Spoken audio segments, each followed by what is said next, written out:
السلام علیکم و رحمت الله و برکاته. حاضرین گرامی و هموطنان عزیز، امیدوار هستم که همگی صحت و سلامت و خانه آباد باشید. خب، اولا شروع میکنیم از یک نامی خیلی هم تحقیرآمیز و خنده آوری که امروز بالای ملت ما و شما تحمیل کردگی هستند. اساسگزار صلح و وحدت که البته که نیست، پیشوای ملت که البته که نیست، محترم که نامحترم است. خب، پرزیدنت جمهوری تاجیکستان که غیر قانونی است، امامعلی رحمانوف. خب، شروع میکنیم از همون چیزی که از اول گفتیم، از همون تیتولی که اول در نام بر کردیم، اساسگزاری صلح و وحدت. یعنی یک نفره که بگیم همین صلح و وحدت این همین نفر کردگی است. صلح یعنی یک جنگ آشتی دارندگی است، وحدت یعنی مردم سرجم ساختگی است. خب ببینین آن جنگی که در تاجیکستان شد، خب جنگی که در تاجیکستان متاسفانه شدگی بود سال 1992 که اونم بالای مردم تاجیکستان همین خودی روسیه تحمیل کردگی بود. بیاین پوسکنده گپ بزنیم. مردم ما را سالها از سیاست دور ساختن و این سیاستی که امروز امامعلی رحمانوف پیش گرفتگی است، مقدسات مردم پایمال کردن تا اینکه غضب مردم بالا شیدن بگیره و در رزولتاتش چی میشود؟ جنگ میشود. البته برای چی چیز در روسیه در کار بود؟ برای که این مثلا تلفن ها وقتی که بسیاری بعد استفاده میبری میچسبه، مثلا چیکار کردن در کار، یک بار باید که خاموشش کنی باز دوباره مثلا گریانش بکنی. و روسیه هم همون وقتا که سیوز پراکنده میشید این چیزا را پیشکی میدونستن و 10 سال پیش تاجیکستان ما و شما را آماده ساختن به جنگ تا اینکه زمانی در کاری یک به جنگ گرفتار بشه و بیاین یک میمون بازی دیگر بکنن، گویا که یا میخواهند که صلح بدازن در تاجیکستان و خچونه بگیم که در همین حادثه یک ناجی مردم به حسابن و همون کار هم کردن، موفق شدن متاسفانه.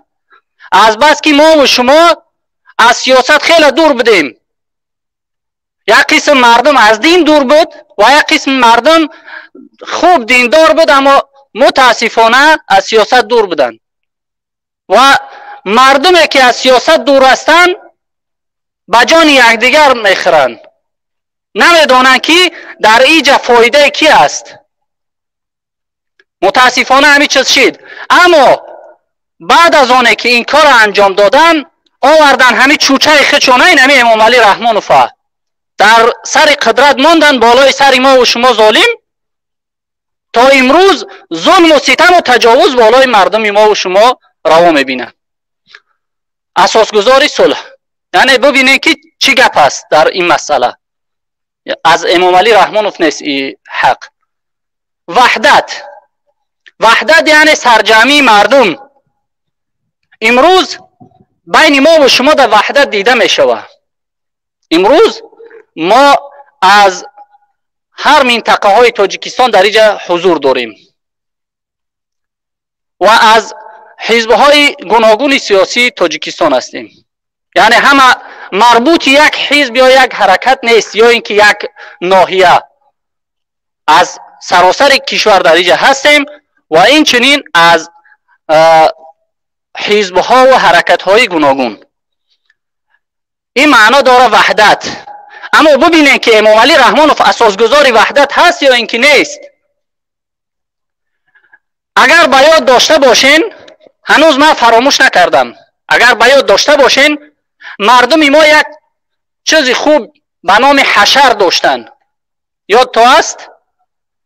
وقتی یک نفر خانه ساز میکرد از تمام قشلاق می اومدن جمع میشیدن بدون یگان پول یا اینکه یگان مزد.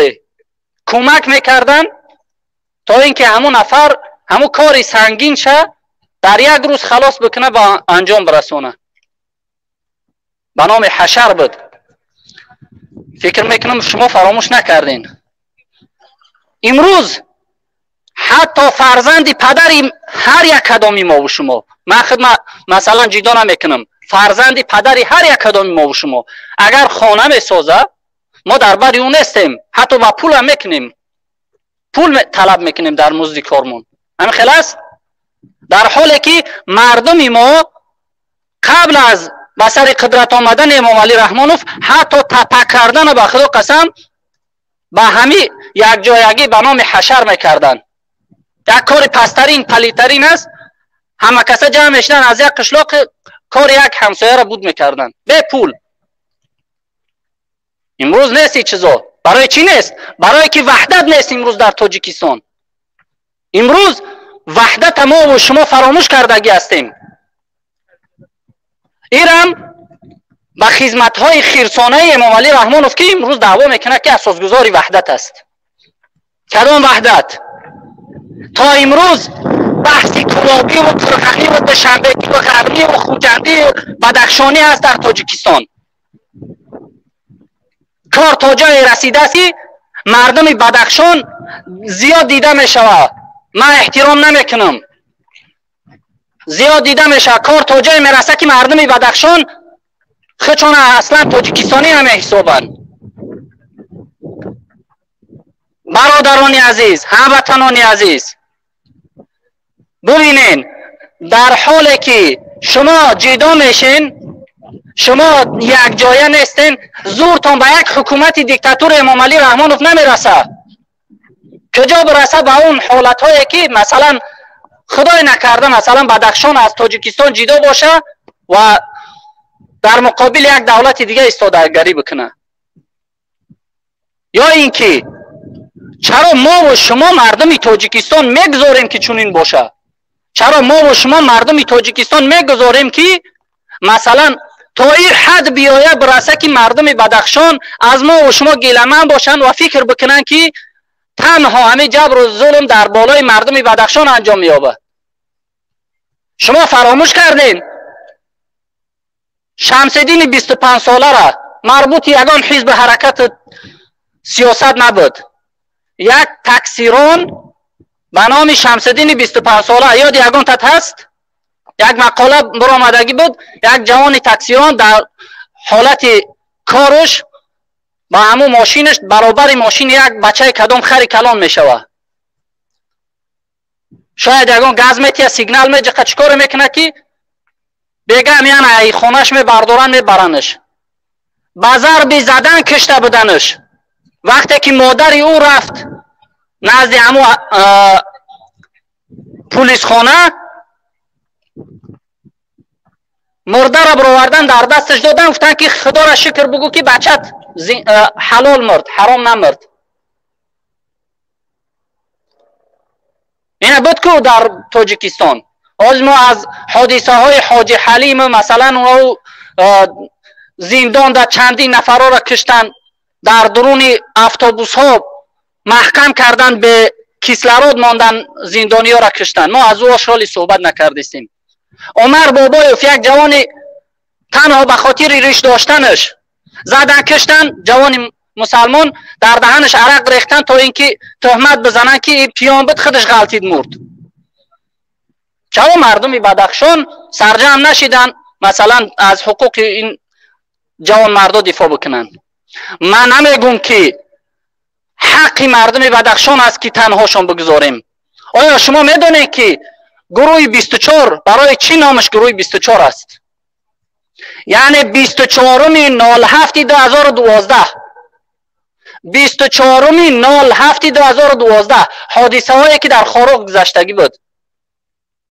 به یاد همه حادثه های روز 24 حاجی عمر علی قوتوف خدا رحمت و مغفرت چی بکنه قدم گذاشت در راه سیاست، یعنی تحمل نکرد همون جور و ظلم را که امام علی رحمانوف بالای مردم خاروق انجام داد، تحمل نکرد و رو آورد به سیاست. از این همی است سرچشمه نام گروه 24. در گروه 24 از تمامی ناحیه ها و قشلاق ها و بگم منطقه های تاجیکستان اعضا هست. سوال است آیا از بدخشان کسی هست در گروه 24؟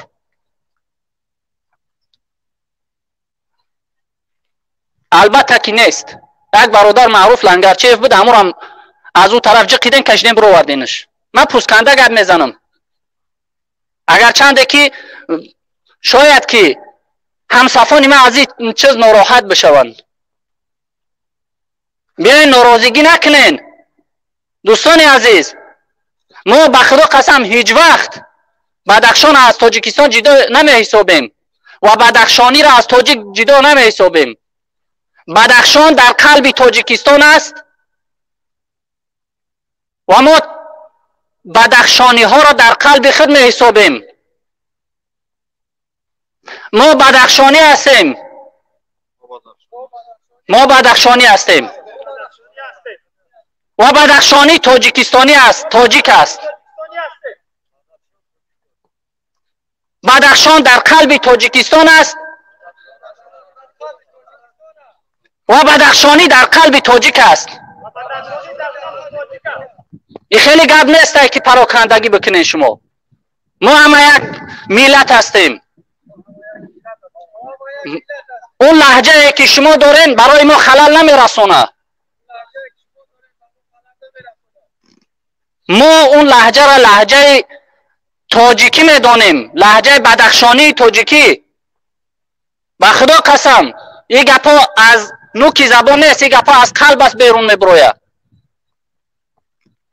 خب وحدت، اساسگذاری وحدت. ببینین وحدت به کجا آورد رساند امام علی رحمانوف. یک کمتر از موضوع بیرون شدیم بخشیش. وحدت ببینین به کجا آورد رساند که حتی از زبان سیاستمدارها هیچ سر میزنه. حیف است. رحمانوف که یک دشمن ملت است، یک خائن است. عیب نیست که شما همه چیزا را ذکر میکنین.